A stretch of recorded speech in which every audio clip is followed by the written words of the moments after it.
Everyone, welcome to my channel. मेरा नाम है डॉक्टर अनुराधा सिंह और आज मैं आपको बताने जा रही हूँ कि प्रेगनेंसी में शरीर पर सूजन कब आती है और उसके लिए क्या करना चाहिए। एक महिला के लिए प्रेगनेंसी का समय सबसे सुखद एहसास होता है। इस दौरान उसे कई कठिनाइयों से गुजरना पड़ता है, जिसे अनदेखा करना माँ और भ्रूण के लिए घातक सिद्ध हो सकता है। गर्भावस्था के दौरान सूजन ऐसी ही समस्या है जिसका सामना कई गर्भवती महिलाओं को करना पड़ता है। सूजन की अवस्था सामान्य भी हो सकती है और गंभीर भी। तो प्रेगनेंसी के दौरान सूजन होती क्या है?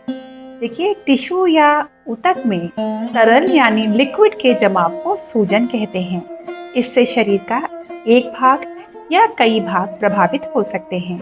लिक्विड के जमाव की वजह से शरीर का प्रभावित भाग सूजा यानी फूला हुआ लगता है। यह शारीरिक समस्या प्रेगनेंसी के दौरान सामने आ सकती है। प्रेगनेंसी में सूजन कोई बीमारी नहीं है, बल्कि एक शारीरिक समस्या है जिसे ठीक किया जा सकता है। प्रेगनेंसी के दौरान सूजन शरीर के कई भागों में देखी जा सकती है, जैसे हाथ, पैर, टखने, उंगलियां, चेहरा या पेट के नीचे सूजन का होना। सूजन पहली तिमाही यानी फर्स्ट ट्राइमेस्टर में स्तनों में हल्की सूजन हो सकती है। दूसरी और तीसरी तिमाही के दौरान शरीर के विभिन्न भागों जैसे पैर, हाथ, उंगलियां, घुटने व चेहरे आदि में सूजन साफ देखी जा सकती है। जैसे जैसे डिलीवरी की तारीख पास आती है, सूजन के बढ़ने के आसार बढ़ते जाते हैं। चलिए अब जानते हैं कि प्रेगनेंसी के दौरान सूजन के कारण क्या हैं।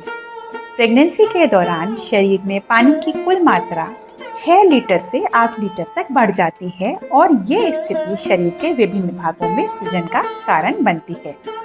हार्मोनल बदलाव की वजह से भी शरीर में सूजन आ सकती है।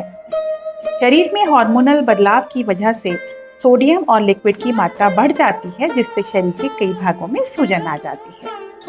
गर्भाशय के बढ़ने की वजह से पेल्विस की नसों और वेना केवा होती है, एक बड़ी नस जो ऑक्सीजन सहित रक्त को हृदय तक ले जाती है। उस पर दबाव बनता है, प्रेशर बनता है, जिससे पेल्विस में ब्लड का दौरा धीमा पड़ जाता है और ब्लड शरीर के निचले भाग में इकट्ठा होने लगता है। इकट्ठा हुआ ब्लड टिश्यू में मौजूद पानी पर दबाव बनाता है और पैरों में सूजन का कारण बनता है। प्री इक्लैम्शिया के कारण भी गर्भवती महिला के हाथों और चेहरे में सूजन आ सकती है। पैरों पर भी सूजन काफ़ी ज़्यादा प्री इक्लैम्शिया में आ जाती है। प्री इक्लैम्शिया एक ऐसी स्थिति है जिसमें गर्भवती महिला का ब्लड प्रेशर बढ़ सकता है और प्रेगनेंसी के 20 हफ्ते के बाद यूरिन में प्रोटीन की मात्रा भी बढ़ सकती है। जिन महिलाओं को क्रॉनिक हाइपरटेंशन की शिकायत है, यानी प्रेगनेंसी से पहले ही उनका बीपी बढ़ता है, उन्हें भी प्री इक्लैम्शिया हो सकता है। प्री इक्लैम्शिया में गर्भवती महिलाएं समय पर चेकअप जरूर कराएं, क्योंकि ये एक गंभीर रूप भी ले सकती है। लंबे समय तक अगर कोई प्रेग्नेंट महिला खड़ी रहती है, एक ही जगह पर अगर आप लंबे समय तक खड़ी रहते हैं, खासकर गर्मियों के दौरान, तो इससे घुटनों और पैरों में सूजन की समस्या हो सकती है। शरीर में सूजन की समस्या उन गर्भवती महिलाओं को भी हो सकती है जिन्हें किडनी की समस्या है। जब किडनी से अतिरिक्त सोडियम और पानी शरीर से नहीं निकल पाता है, तब ब्लड वेसल्स यानी खून की नलियों में दबाव बढ़ने लगता है और परिणाम स्वरूप पैरों और आंखों के आसपास सूजन हो सकती है। चलिए अब जानते हैं प्रेगनेंसी के दौरान सूजन को रोकने के लिए उपाय क्या हैं। सबसे पहला उपाय है कि आप एक ही जगह पर लंबे समय तक खड़े ना रहें, उससे पैरों में सूजन आ सकती है। बाईं ओर सोइए।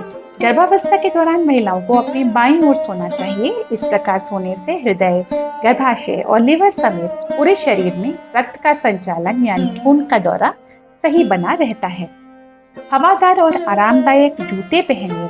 टाइट जूते चप्पल पहनने से पैरों में रक्त का प्रभाव कम हो जाता है, जिससे सूजन की आशंका बढ़ जाती है। तो गर्भवती महिलाओं को आरामदायक और हवादार जूते पहनने चाहिए, जिससे चलने फिरने में किसी भी प्रकार की बाधा ना आए। पौष्टिक भोजन करना चाहिए।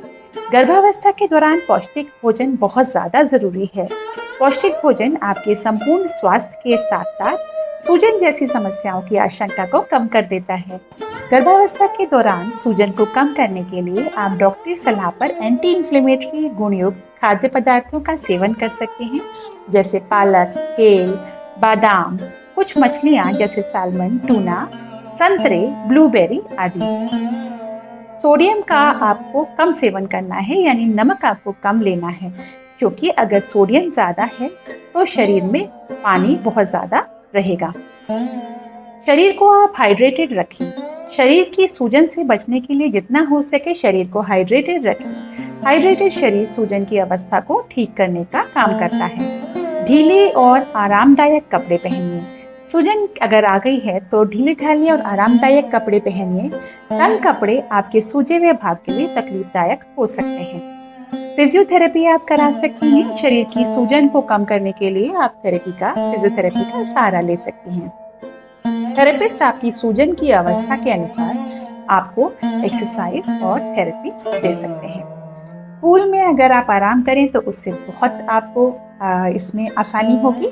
शरीर की सूजन से निजात पाने के लिए आप पूल में शरीर को आराम दे सकती हैं। कुछ देर पानी में बने रहने से जो सूजन वाली जगह है उस जगह पर ब्लड का फ्लो बढ़ जाता है और सूजन से राहत मिलती है। कैफीन का सेवन आप कम करिए। सूजन की स्थिति में जितना हो सके कैफीन का सेवन कम करें। कैफीन युक्त पेय पदार्थ जैसे चाय, कॉफी शरीर को डिहाइड्रेट करने का काम करते हैं, जिससे शरीर का सूजा हुआ भाग बुरी तरह प्रभावित हो सकता है। पैरों में सूजन होने पर आप पैरों के नीचे तकिया भी रख सकती हैं। ऐसा करने से पैर ऊपर उठे रहेंगे और आप आराम महसूस कर पाएंगे। प्रेगनेंसी में सूजन दूसरी और तीसरी तिमाही में ज़्यादा परेशान करती है, जिसका असर डिलीवरी के बाद भी देखा जा सकता है। हालांकि डिलीवरी के बाद सूजन कुछ हफ्तों में भी जा सकती है या प्री एक्लैम्प्सिया जैसी स्थिति में इसे ठीक होने में अधिक समय भी लग सकता है। प्रेगनेंसी में सूजन ठीक होने की अवधि आपके हेल्थ पर निर्भर करती है। स्वस्थ गर्भावस्था के दौरान शरीर की सूजन आपको परेशान तो कर सकती है, लेकिन आप बिल्कुल भी न घबराएं। सूजन से राहत पाने के लिए आप डॉक्टरी सलाह लीजिए और सावधानियों का पालन करिए। साथ ही इस बात का ध्यान रखिए कि अगर सूजन ठीक होने के बजाय बढ़ने लगे तो आपको अपने डॉक्टर से तुरंत संपर्क करना है। वीडियो पसंद आया हो तो प्लीज़ लाइक करें, शेयर करें और हमारे चैनल को सब्सक्राइब करना ना भूलें। Thank you.